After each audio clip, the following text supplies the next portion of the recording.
Hi guys, this is Paul May from the Atkins May project, and you're listening to the Covenant Metal Show. Rock out. Hey guys, I am here with Paul May, one half of the Atkins May project. Paul, thanks so much for being on the show, man. I appreciate it. It's great. It's a pleasure. Thanks for asking. Absolutely, man. Absolutely. So, for those who may not know, you are one half of Atkins May project, the other half being Al Atkins. And some people may not know, but Al was the original lead singer for Judas Priest. Is that correct? That's right, yeah. In fact, Al was the founder of Judas Priest. He was not just the original singer, he was actually the founder of the band. And and the great thing is, Al is still kicking backside at the age of 73, you know? Wow. Wow. And his voice just gets better, you know. He's a trooper. So, how did it come about, how did you and Al meet up, and, how did you guys form Atkins May project? Well, actually, the Atkins May project came about in about 2011. I was writing some material that I wanted to put out on an album, and I actually got Al to come along and sing on a couple of demos that I was doing, but it turned out so well that I basically asked him to do everything, because I thought, yeah, I've got to have this guy on my vocal. I want him to do this, but Al and myself, we've kind of been associated together now since 1988 in one way or another, and I've kind of worked with him in the past on his solo albums. I was actually doing a gig in a place called West Bromwich, which is part of the Black Country, and Al came to one of my gigs, and I was playing guitar, and he asked me to basically put some guitar down on some demos that he was doing, and so I started doing that, and basically those evolved into what would be Al's first solo album, which was way back in 1990. We signed to a German record company called SPM back then, and then that led to 6 subsequent albums, and I kind of wrote and played on some of those. I played on all of the albums, but I kind of wrote some of the tracks on some of the albums, and then there was like a little interim period where basically I became a Christian, and that was a bit of a game changer, and everything that became completely different, and of course not just for me, but for all the people that I was surrounded with, because I work in Christian sector, but also worked in the secular scene as well, and I often try, as you probably gather, like with the stuff that I do, we try and put Christian music out in the secular scene, basically, and that's the whole idea, for me anyway. So yeah, I suppose about 2011, Al come and done some stuff for me, and he did a great job. I thought, wow, this is great, much better than the singing that I could do in my old bands, and the thing is as well, and his voice has just got better and better and better. I ain't got enough good things to say about Al. He's such a great lad, and he's done. He's a part of history, and it's nice to be part of it, So yeah, 2011, I'd say we were established, and then we went on to do another 4 albums after that. So we've done 5 altogether. The first one, I have a copy of it. Now, the first album that you guys put out that I know of is Serpent's Kiss. Oh yes. There you go. Not that awesome. I promoted it. Serpent's Kiss. You can write. Yeah, that was 2011, and that was That was our first offering, so to speak. Awesome. And you guys, you followed that up with, I believe the next one was Valley of Shadows, was that the next one or was that the third one? That was Valley the of second one. Shadows. No, Valley of Shadows. I thought that was for me. I really did enjoy that album. I thought I managed to get Al to do some great vocals on that, you know. And of course, the content in it is I mean, even the track itself, Valley of Shadows. It's it's a heartfelt prayer, to God, from coming from a very dark place, and obviously I'll use the scripture analogy in there as well, and even down to, I don't know if you noticed, but if you ever noticed the covers, but the guy who I have do the covers is a guy called Rodney Matthews. Now Rodney Matthews is a world famous fantasy artist, and he's a Christian, and he's got a great testimony. And he's done album covers for like Scorpions, Asia. He does all the Magnum covers. It's just been got some awards for an animation that's been done as well. But Wow. but he's a great lad, Christian guy, and I met him when I was pastoring a weekend, a ministry weekend down here in Wales, and we got to become good friends, And but say for instance, I'll just take you back to the Serpent's Kiss, if you don't mind.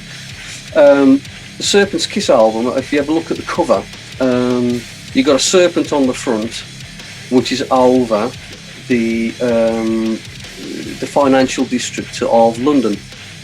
Okay, and if you look at the serpent, it's in the shape of a pound sign, and it's quite a prophetic cover. And that's what he does now. The stuff that I actually commissioned that one, and it's kind of a prophetic thing about the financial state of the UK at the time in 2011. The second one, the reason I had this, he'd done some. He'd done a whole thing on the Lord of the Rings. He'd done like a whole series of things on that, and this was one that was from it, which is where you got like Gandalf and the Balrog, and I really wanted this cover. It had already been done, but bless him, he let me have it, and basically that kind of representation on there, and if you see it, it basically is like, it reminded me of the David and Goliath thing. And it kind of reminded of me and the beast that I, at that time, I had to face, because I was having terrible head trauma and different things that were going on. And I just felt that it kind of represented, like the David and Goliath thing in beating that giant, and that's really why I wanted to cover, because it was a representation of that.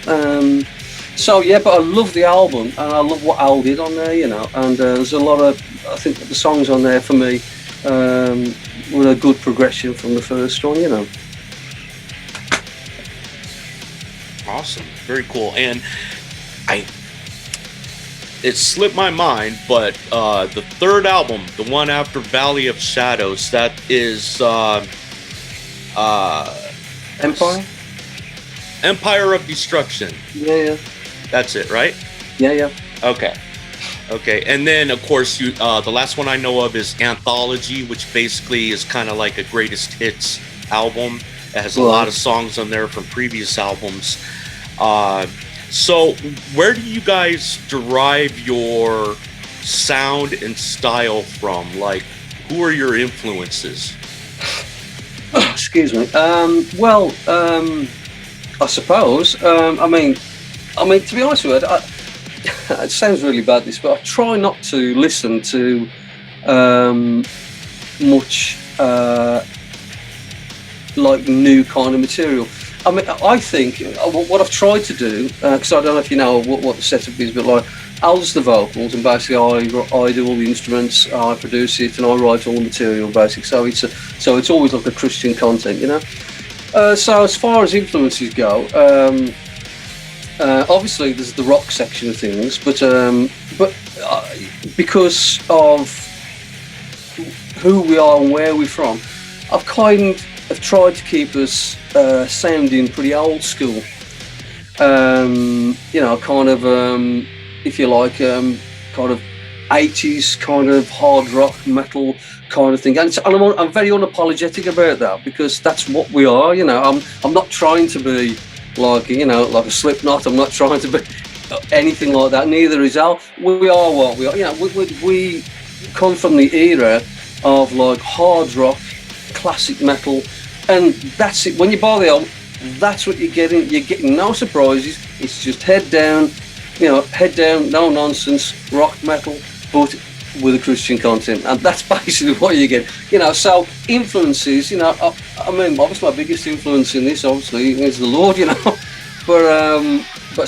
But music-wise, I mean, you have to go back to things like, I suppose, like Saxon and Priest and Maiden and all the classic, Sabbath, all those kind of classic rock bands from that era, because that's really what we are, truth be known. And I don't make any apologies for that. I know people have a go at me for that quite a lot, but no, that's what we are. That's who we are, That's good. That's good, though, and I'd say I believe it was last year when I very first even heard of Atkins May Project, and I just came across it. Went down a rabbit hole on YouTube and saw some of your guys' stuff and checked it out. And I'm like, hey, I like this. This is good stuff. And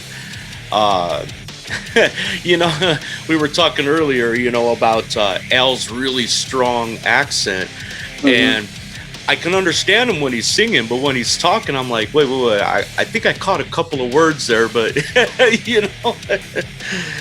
Yeah. The Black Country accent is quite broad. That's quite true, Just quite broad.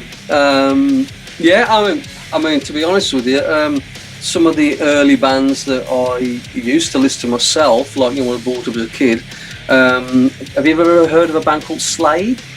Slade? No, never heard of Slade. Slade, Come and Feel the Noise, Mama We're All Crazy Now, all that kind of stuff. They were the originals who did that. Oh, okay. Well, see, I know those songs from Riot. Yeah. Yeah, exactly. Well, they're from Wolverhampton, by me, which and they talk even broader than than we do, So obviously it's the area and where we're from, But and again, like I believe that Halford he was born in Walsall, which is literally just down the road, and the good thing I think what I like about Halford is the fact he's never lost his twang. It still sounds like he comes from Walsall, and I'm commend him for that. That's amazing. That's awesome. So, going forward, do you guys have any plans for more albums? And if so, are you currently in the work on any new music in the works right now? Yeah. Well, I think if I can go back a little bit, we've done 5 albums. You mentioned 4 of them, and you got to Anthology, which was the record company's idea to put a best of out, which was a big mistake. Honestly, record companies love them, So it was just too soon, but we went on to record another album, and I decided at that point in time to form my own record company, and basically the last album, which was released last year, which was, I don't think you've probably seen that one, of the Final Cut. No, I haven't seen that one. Okay. Catch up with this on YouTube. There's a load of stuff on there. I think the whole album's on. You can have a listen to it on there as well. It's called The Final Cut, and this was released on my record label. And to be honest with you, we did so much better. No joke, we did so much better doing it ourselves. Admittedly, I'd recorded it, and literally I had the pressings back like 4 or 5 days before the first lockdown. It's like, oh my, now how do I get this out, And then, to be honest with you, I released it and put it out, and we had such a good response within the first 2-3 days literally, I sent hundreds went out, and it was literally. I was having issues like getting it to like a lot of people, a lot of our people who were buying were from America, and but they obviously, you know, it was taking like 6-8 weeks to get from here to there because of the, wow. you know, all the delays, and it's a right pain, you know. But I can honestly say I can't think of any of the bands that actually released an album at the lockdown and actually got it out there. I can't think of anyone. And I know people recorded them, but I don't know who actually got it out. And we actually, I was really proud of myself with that. Forgive me, Lord, but I was really proud of myself. But we did really well with that, and you know, it really was the way forward. And in a financial sense, we did better on the last album than we did on the first 3 albums through the record company, and we sold out on that. And do you know what I'm saying? It's like, it just goes to show, you know, you got to put the effort in, but it can be done. You know, it can be done. You know, absolutely.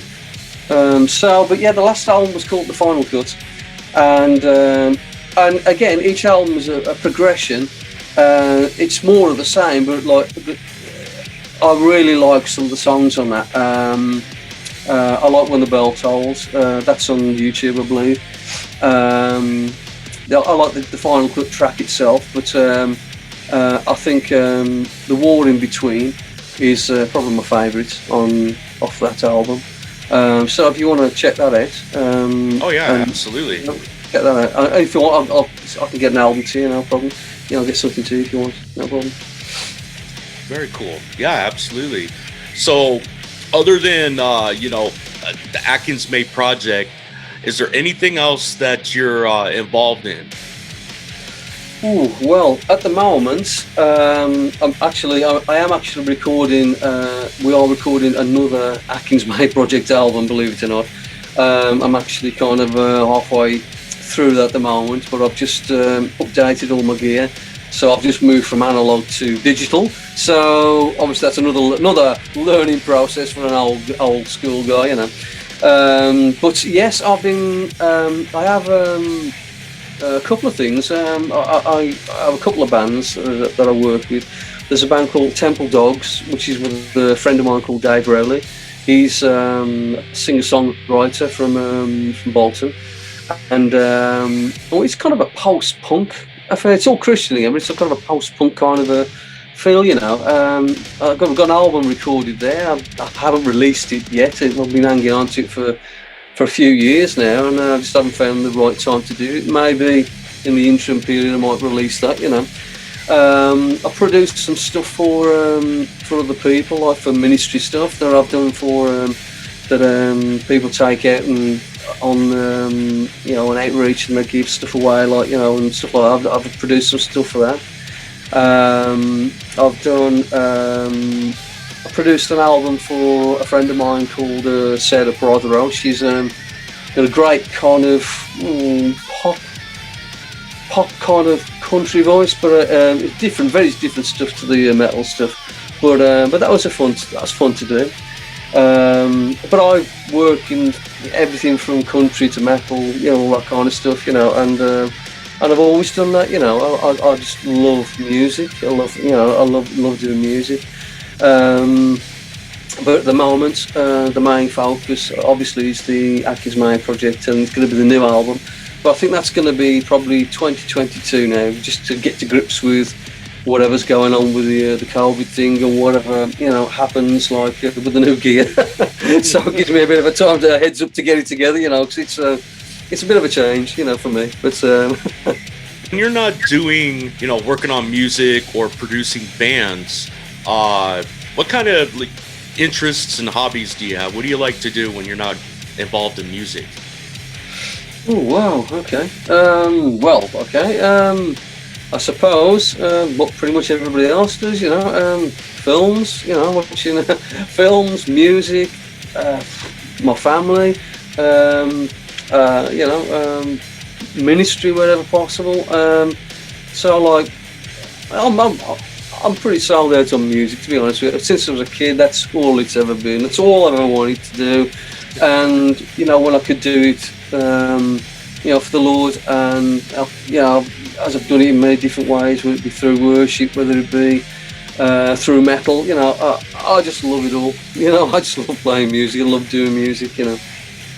That's awesome. That's what I do, yeah. And again, like, you know, it sounds pretty boring, but no, it's great fun. It's great. Yeah, absolutely. And now, Paul, for anyone who may not know, how can they connect with you and the Atkins May project? Do you have any social media links that you can share with us? Yeah, cool. Yeah. Obviously, we have the obligatory Facebook page. You know, just Atkins May Project. It's there, Facebook Atkins May Project. If you want to get onto our site, it's atkinsmayproject.com. If you want to get onto the record company, that's dogruffrecords.com. If you want to get into my site, that's paulmaymusic.co.uk. There's an Instagram page, there's a YouTube channel. You know, just Google it. We're there. we're on there, you know. Awesome. Well, Paul, I appreciate your time, brother, and it's been an honor having you on the show. And God bless you, God bless the band, God bless your family, man. Yeah, you too. And, you know, thank you for, you know, for being there and doing the stuff that you do, because, you know, it's good to have a Christian presence, like, you know, in the world. You know, it's good to have a Christian rock presence in the world, where you can, you know, you can go and you can hear stuff, hear new stuff, and have, you know, an outlet, like, you know, because it's, I just, so, you know, I admire what you do. So thank you for that as well yourself. You know, bless you, man. Thank you very much. I appreciate that.